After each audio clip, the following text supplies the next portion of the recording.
Hola y bienvenidos al Picalibro. Hoy quiero dar un video respuesta a un video de Rosanna Kramer. Rosanna Kramer es un canal que ya he recomendado anteriormente en este mismo canal sobre filosofía. Ella se basa en filosofía con evidencia, es más o menos lo que, su leitmotiv, su lema principal. Es decir, voy a buscar una confirmación en datos o en investigaciones de lo que estoy diciendo. Eso en general, y se lo aplaudo, creo que es un canal muy bueno, lo recomiendo y por supuesto creo, y aquí quiero agradecerle a ella porque siempre creo que un video respuesta es un halago hacia el que la recibe. ¿Por qué? Porque aunque sea de forma poco cortés o cortés, no estoy evaluando la forma en que lo hizo Rosanna en este momento, es tomar tiempo de uno y dedicación, esfuerzo de uno a reconocer o a remendar el capó del otro. Es decir, es invertirle tiempo, que es algo que no se recupera jamás, a otra persona. Así que por mí eso ya merece cierto respeto. Para mí eso ya es suficiente para decir es un halago. Y es un halago porque, como vuelvo y repito, si además el que te dedica tiempo es alguien que tú consideras igual o incluso superior en algunos aspectos a ti, pues oye, eso es guau. ¿Queda claro? Entonces, gracias Rosanna por haber hecho ese video respuesta. Para mí lo tomo como un halago y te voy a devolver el favor en este video. Así que empecemos con el primer punto en que nos diferenciamos Rosanna y mi persona. Y dice lo siguiente: el dato no mata el relato. Para Rosanna, los datos matan al relato. Y eso es lo que ella dice aquí. El día de mañana, y esto no es en contra, pues por supuesto, de la youtuber, o de la filósofa, sino en contra de cualquiera que te trate de decir que el dato mata el relato. Pinzón dice que es falso que el dato mata el relato. Todo que dato mata relato. No porque estos datos que presento no dependan de una teoría. Lo que significa dato mata relato para mí es que los datos enmarcados en una teoría valen más que una mera opinión y que la evidencia anecdótica. Pero aquí diferenciamos o nos diferimos mucho. Yo no creo que los datos confirman la teoría. Creo que la teoría es el fruto de la creencia. Y que los datos confirman a su vez la teoría y la creencia. Para que quede claro, la teoría es el pensamiento, pero la creencia es efectivamente un elemento superior. A ver, para que quede claro lo que estoy diciendo y hacerlo simple. Creo que cuando se buscan los datos, nuestro primer sesgo es un sesgo confirmatorio, un sesgo de confirmación. Voy a buscar datos y voy a interpretarlo de tal manera que permita que mi creencia se vea validada. Y eso lo hace Rosanna. Aquí yo no estoy diciendo, ojo, no estoy diciendo que Rosanna lo hizo per se mal. Estoy diciendo que aquí Rosanna se equivocó. Y tanto se equivocó que en este video voy a demostrar ese error y no alegar error. Es diferente. ¿Por qué voy a demostrar ese error?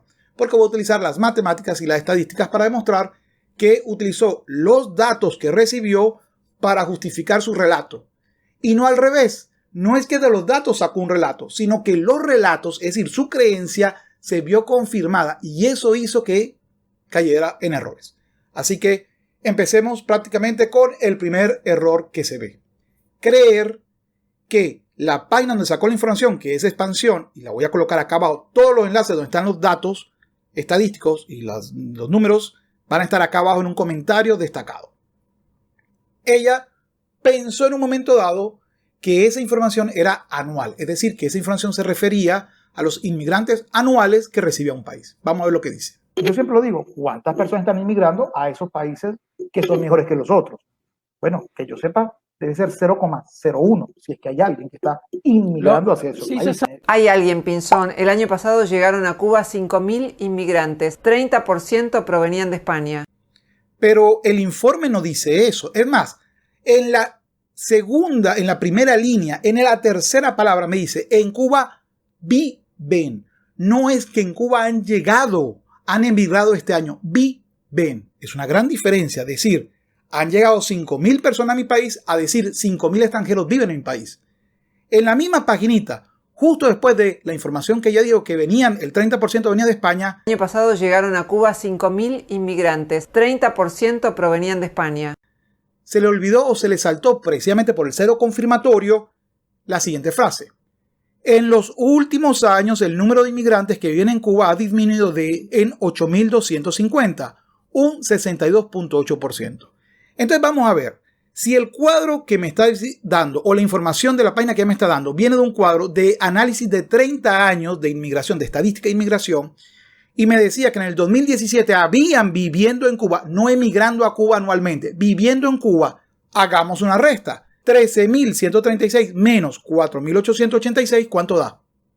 8.250. Es decir, esa es una demostración cierta que agarraste la información mal. No la leíste, ni siquiera leíste el resumen del mismo, ni siquiera fuiste al cuadro. Y ojo, todos podemos equivocarnos, todos tenemos sesgos. Eso, tú tienes un sesgo, yo tengo un sesgo, Rosana tiene un sesgo. Y por eso digo, el dato no mata el relato, el dato confirma tu relato. Pero para evitar eso, es decir, ¿qué hacemos si tenemos un sesgo? ¿Cómo saber si lo que estoy haciendo es un sesgo o no? Bueno, uno dice, mira, si son 5.000 personas los que llegaron al año, y eso es lo que creo yo, voy a ir a un país que yo conozco, que conoce Rosana, Argentina.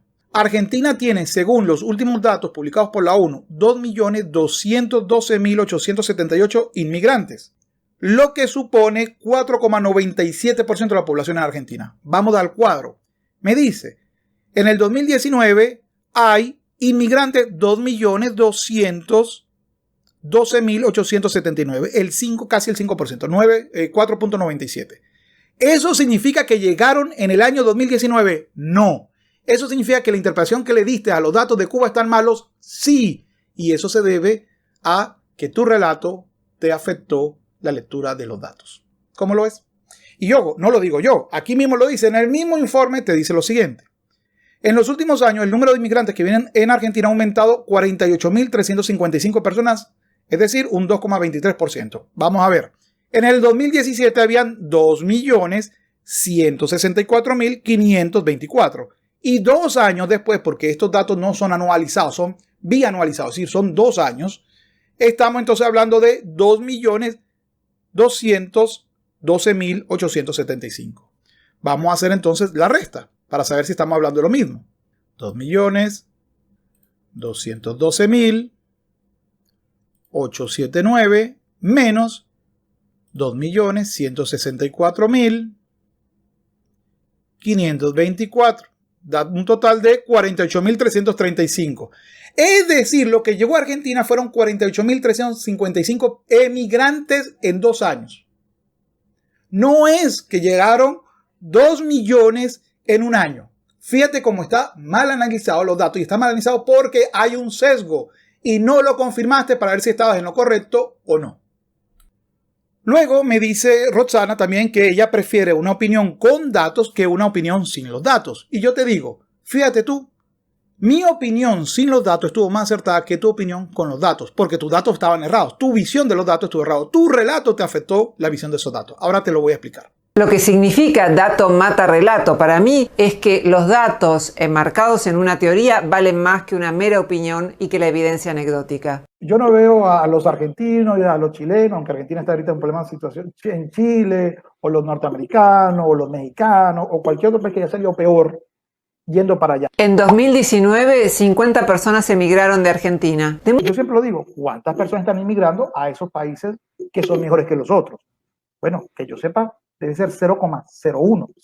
Yo dije el número al voleo que la población que emigra hacia allá por país, vamos a imaginar Argentina, debe ser menor al 0,01. Exacto lo dije para decir de alguna u otra manera, debe ser casi marginal la cantidad de personas que van, es muy pequeño el número. Y tú me dijiste que, sorpresa, en el 2019 fueron 50 personas. Como me colocaste en la página de expansión, yo presumo que de ahí sacaste la información.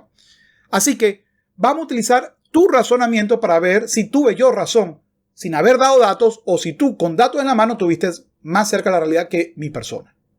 La emigración argentina en 2019, usando tu lógica, ya sabemos que no es así, ya sabemos que funciona en un periodo de 30 años donde efectivamente ellos van tomando la cantidad de emigrantes que ha habido y eso tiene una variación bianual, no anualizada. Es decir, que desde 1990 hasta el 2019 hay 1.013.414 emigrantes, personas que se van de Argentina con nacionalidad argentina a otros países. Si eso es así, si hay 1.013.414 que han emigrado, vamos a imaginar, y Roxana cree que eso es lo que han emigrado durante el año, digo, aplicando la misma lógica que usó en los números con Cuba, entonces ¿cuántos representan 50 argentinos que se van a vivir a Cuba? Entonces hagamos una regla de 3. 1.013.414 en 2019 fueron 50 a Cuba. Eso representa 50% entre 1.013.414 13.414, 0,0049. Recuérdame cuál de las opiniones estuvo más cerca de la realidad. La tuya con datos mal llevados precisamente porque estaban bajo la influencia de un relato que ya tenías, tú querías confirmar que tenías razón, o los míos que sin haber dado los datos estaban más cerca a los datos que tú misma estás utilizando. Conclusión de esta primera parte del video. Los datos no matan el relato, los datos confirman tu relato. Y eso va a hacer que cometas fallas y sesgos como cometiste en el análisis de estos datos. Sin querer malponer ni nada por el estilo. Se cometieron errores. Tú cometes errores, yo cometo errores y todos los que van a escribir cometen errores. Lo importante no es eso. Lo importante es tener la capacidad de decir, oye, ¿sabes qué? Me equivoqué. Me equivoqué porque me apresuré de la respuesta, porque me apresuré a hacer un análisis y porque estaba confirmando mi creencia o mi relato. Aquí te lo acabo de mostrar con tu propio video. Después me habla con toda la razón del mundo de los muñecos de paja. Los muñecos de paja es una falacia que simplemente exagero o coloco cosas que no he dicho para poder revalidar o ir en contra de lo que has opinado. Sobre todo porque no lo has opinado. Es decir, te he inventado una serie de cosas para revocártela. Por ejemplo, aquí me dice Roxana que yo no investigué la inmigración o la inmigración o la emigración de los Estados Unidos. Tampoco investiga Pinzón cuántos estadounidenses se van de Estados Unidos. Bueno, Rosana, a mí ese tema no me importa. Yo no estaba hablando de Estados Unidos y Cuba, estaba hablando de los números en general. Es decir, de cómo se debe analizar los datos para que tu relato no lo afecte. O lo que es igual, cómo evitar que te manipulen con datos. Y yo lo vuelvo a decir, el problema que tuvieron tú y el amigo Oscar de Cuba es un problema que tienen ustedes dos, donde no me interesa a mí meterme. Yo no estaba hablando de ese tema. Me es apenas tangencial el tema, pero no me es tangencial cuando se habla de una falacia de hombre paja y se crea en contra mía una falacia de hombre paja. Mira, debo decir que en mi país todos son millonarios. ¿Así? ¿Quién te lo dijo? El gobierno. Acá probablemente lo que quiere decir es que los datos que presenté en ese video son inválidos porque me los suministró el gobierno cubano. Esto es lo denominado falacia del espantapájaros, o strawman en inglés, que consiste en deformar lo que dice el interlocutor para poder derribarlo más fácil. Tampoco me es indiferente cuando tú solicitas con toda la razón y te lo apoyo el principio de caridad. El principio de caridad argumentativa significa que yo agarro una frase de Rosana y digo, como Rosana es inteligente, como Rosana es filósofa, tiene conocimientos, voy a buscar lo que más se acerca a lo que ella pudo haber dicho. Pero fíjate, para solicitar ese principio de caridad, tú debes de hacer lo mismo. Por ejemplo, tú aquí cortaste algo cuando yo estoy diciendo tienes que compararlo con otras cosas. Y aquí haces tú la explicación. Si uno lee la frase dato mata relato con principio de caridad, tratando de dar la mejor versión de ella. Pero la segunda pregunta que hay que preguntarse, o que hay que hacerse cuando te dan un dato, es, ¿hay alguna otra forma de comprobar esa información? Sí, consultando otros estudios por tu cuenta. Pero si yo digo, en mi país la población vive bien y veo una inmigración cada vez más fuerte a los países donde se vive peor, oye, hay uno de los dos que me está mintiendo. O ese dato es falso o esta otra condición es falsa.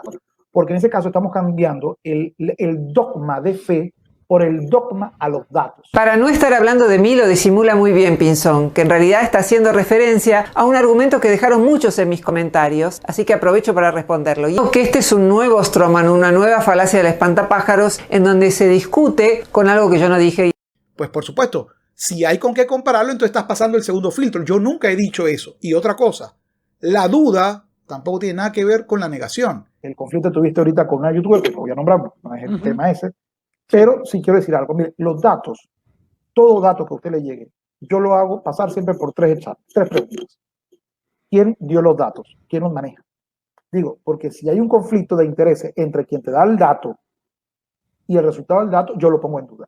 Estamos de acuerdo en esto. Si hay conflicto entre los datos y quien da los datos, hay que tener cautela. Pero eso no significa descalificar los datos meramente por quien los enuncia. Eso sería una falacia ad hominem contra la persona. No hay una conexión lógica entre lo que dice alguien y quién lo dice. Puede ser un buen heurístico tener en cuenta ambas cosas. Un heurístico es una regla que en general funciona, aunque a veces falla. La negación y la afirmación son elementos prácticamente dogmáticos. La duda es precisamente lo único que el pensamiento crítico, la filosofía debe descansar. Dudo, vamos a buscar cómo justificar que esta duda es errada. ¿Cómo me voy a ir a la aprobación de esto o a la negación de esto? A través de la duda. Porque si yo creo ciegamente en lo que me dicen, pues estoy en el mito, estoy en el dogma, sea positivo, o sea, lo apruebo, o sea, negativo, es decir, lo niego. No, la filosofía y el pensamiento crítico depende precisamente de esta duda, de argumentos que pongan en duda lo que estoy diciendo. Pero ojo, no es dudar por dudar, es dudar para argumentar, para darle un piso a la razón que tengo o que estoy presentando. Dicho eso, también quiero decir un paréntesis. Este video no se hubiera hecho, si yo no hago este video, Rosana, si tú hubieras tenido los comentarios habilitados en tu video, porque te hubiera escrito un comentario diciendo, oye, Rosana, estás cometiendo un error de matemática o de estadística o de percepción precisamente por tu relato, y te lo hubiera explicado allí. Pero cuando tú decidiste por temor a que te iban a insultar, con toda razón digo yo, es decir, no que te insulten, sino con razón a que mucha gente no sabe argumentar e insulta. Yo te voy a dar mi experiencia y mi comportamiento. No quiero decir que tú tengas que hacerlo, pero te voy a decir el mío. Si yo estoy hablando de filosofía y de pensamiento crítico, lo que yo quiero estimular es eso, la discusión, la dialéctica. Es decir, que la gente que se opone a mi visión lo explique aquí abajo y que las personas que están de acuerdo conmigo vayan y lo razonen, que mejoren su argumento, que logren explicar por qué creen lo que creen. Eso es lo que quiero que hagan con el pensamiento crítico y con la filosofía. Cuando yo elimino la posibilidad de hacer los comentarios, yo estoy prejuzgando. Es decir, estoy evaluando que todos van a venir a insultarme y que nadie va a venir acá a dar un comentario argumentado, o me va a señalar si estoy equivocado, o me va a señalar otros puntos de vista que no había tenido en cuenta hasta ese momento. Así que hablar de pensamiento crítico y de filosofía y cerrar los comentarios para que la gente pueda opinar pues ahí hay una contradicción. O se hace una cosa o se hace la otra. Cerrar los comentarios es dar un discurso unilateral de pensamiento único. Esto es lo que yo pienso y nadie puede opinar lo contrario. No me lo hacen los mensajes. Ojo, Rosana, te respeto y me parece tu canal es excelente y lo sigo recomendando. En este te equivocaste y esta es mi respuesta y mi respuesta final. No voy a hacer otro. Si quieres después conversamos, como estoy seguro tenemos más puntos en común que diferencias, si tú quieres, en algún momento hacemos un en vivo en tu canal, en el mío, y conversamos de muchos temas. Estoy seguro que vamos a coincidir en muchísimas cosas. En esta diferimos. Para mí, el dato no mata el relato y tu video me sirvió de ejemplo servido en bandeja de plata. Me sirvió de maravilloso ejemplo del por qué el que piensa que el dato mata el relato no está pensando mucho. Ahora, también invito a todos los que me siguen que ninguno se le ocurra ofender, por favor, a Rosana. Voy a tomarlo como una ofensa personal. Y ustedes saben que el insulto en mi canal lo borro. Es una pérdida de tiempo. Entiendo por qué Rosana no lo comparto, pero entiendo por qué cerró los comentarios. Es muy desagradable que a uno lo estén insultando. Sobre todo porque uno aspira que a uno lo argumenten. A favor o en contra, da igual, pero que te lo argumenten.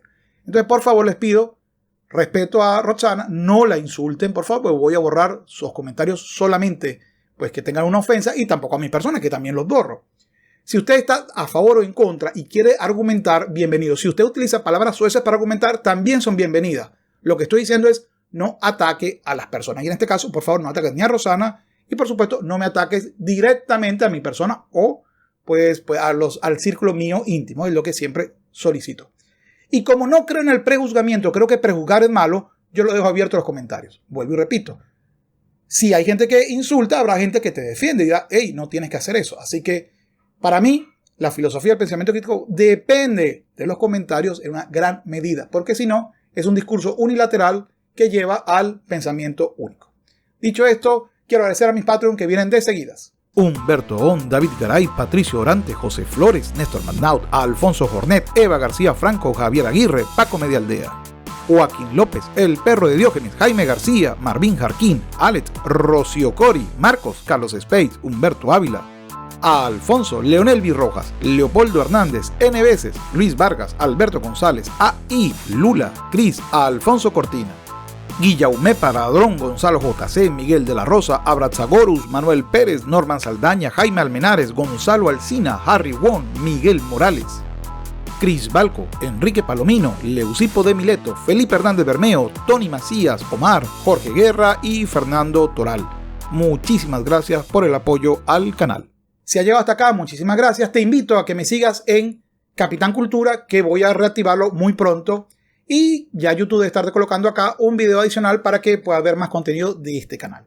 Es todo por hoy. No dejes que otro piense por ti. Sapere aude y hasta luego. Discutir con un interlocutor imaginario no es la mejor manera de investigar un